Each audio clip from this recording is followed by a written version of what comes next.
Hi everyone, Kathy here.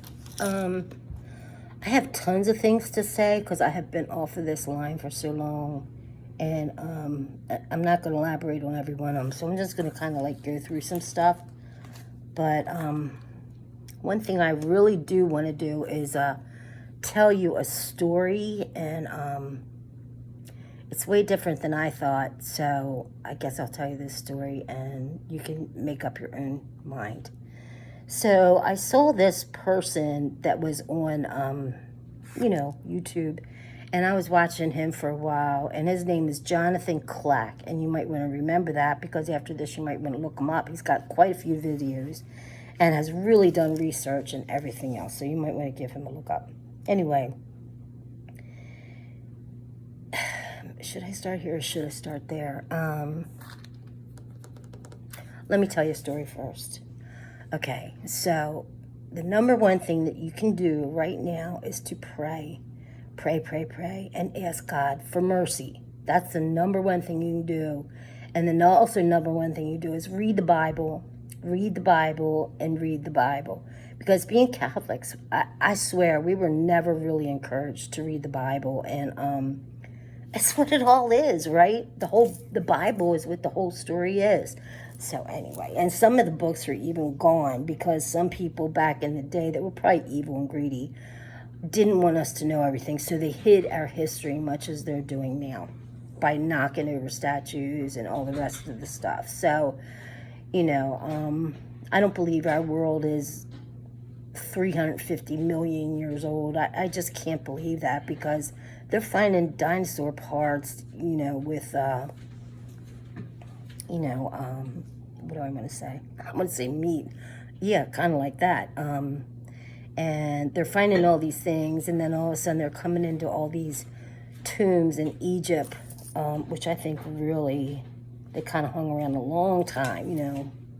So let me tell you the story. So the story goes is this.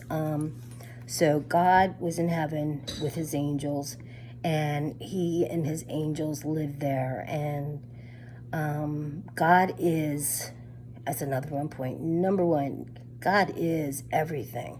He's not the universe. He is God. That's what he is. So don't make a mistake by doing all this new age stuff, which is another thing I want to kind of talk about because, it's not real and it's not true. So getting back to my story. So anyway, I'm going to have to start this again. So anyway,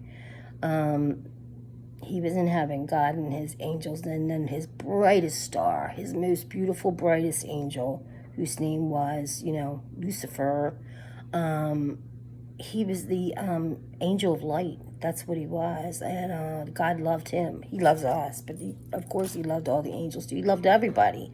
So anyway, all of a sudden, Lucifer gets it up his his wild imagination that he is going to be God. Like he could be better than God. So, he should be God. So he gets him and like he wrestles up some of the angels. They say it was a third of the angels.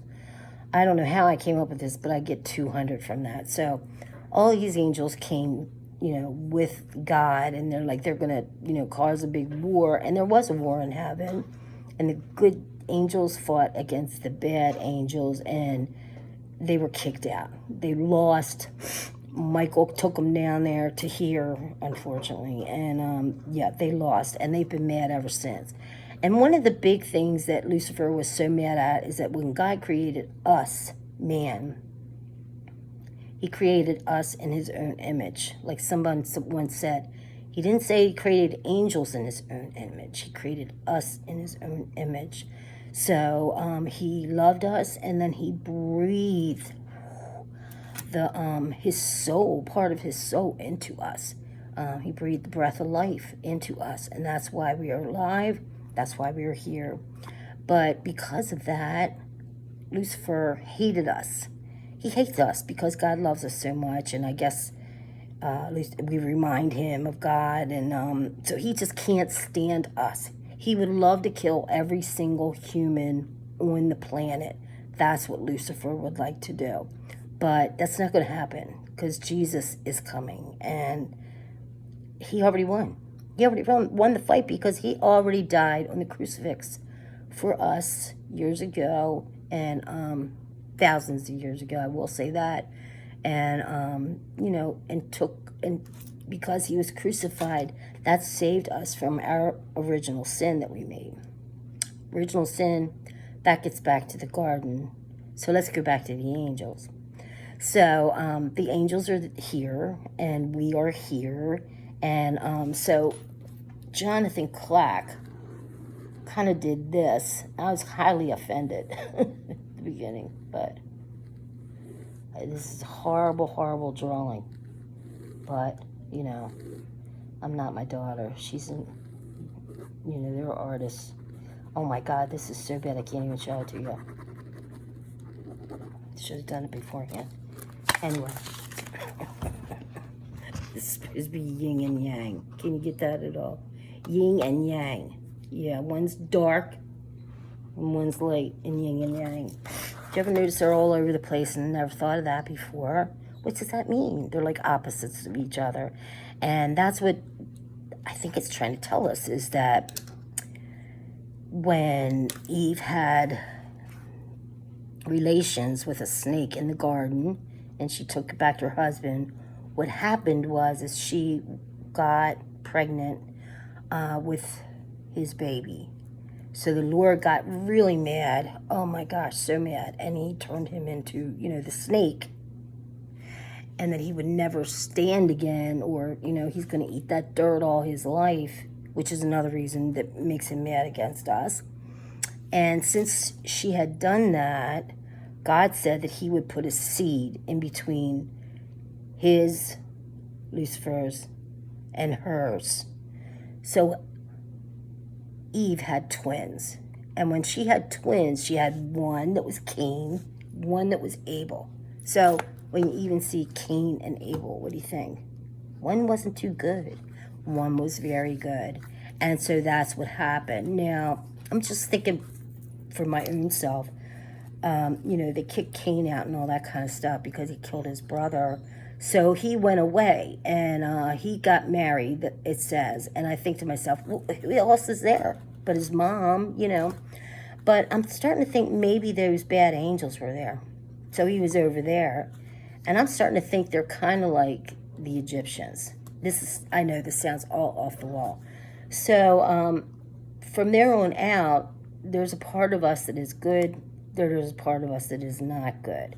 And we have to fight it, and we've been fighting it our whole lives because that's what we do. And we beg God for his forgiveness. And once you beg God for forgiveness, he forgives you, and you will feel it.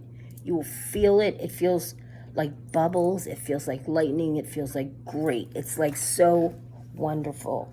All you have to do is get on your knees and you plead and beg, and you will hear him. And you will hear him. He has a very still, almost silent voice, the Lord. And you have to listen, and you have to think to yourself, is that him? Is it not him? Something like that. So it's not hard to do if you just pray and ask God if you can hear him, and beforehand ask him for his forgiveness. Okay, so that's the number one part of the story, I think. So I'm just going to stop there at that part of the story, and let me know your thoughts, because I'd be glad to hear them. And also, Catholics, we're like, wow, a lot of stuff's going on with us. And I think there's going to be another schism. Is that how you say it? Or is it chasm? I don't know. I think it's schism.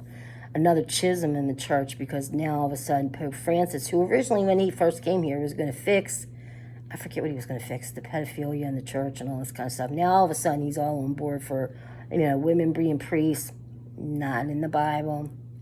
Jesus and God never said that, okay? No, never. And what else is he for?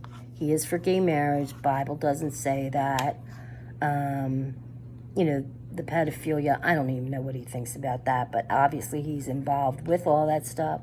So, of course, we don't believe in that. So I think what's going to happen is there's going to be a cut, which I know Satan would love. He would love that, like us come against each other, especially the Catholics. So anyway, that's what's going on there.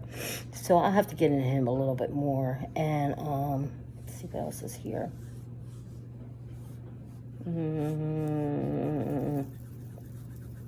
All right. Well, I guess that's all for now, because I wanted to tell you too stuff about New Age, because, excuse me, I got a cold now. I know all of us have been through so much. You have no idea. I've been thrown out of bed, and I broke my collarbone, which still isn't fixed yet. And I've had many breaks, not just that, but, you know, a lot of stuff happened.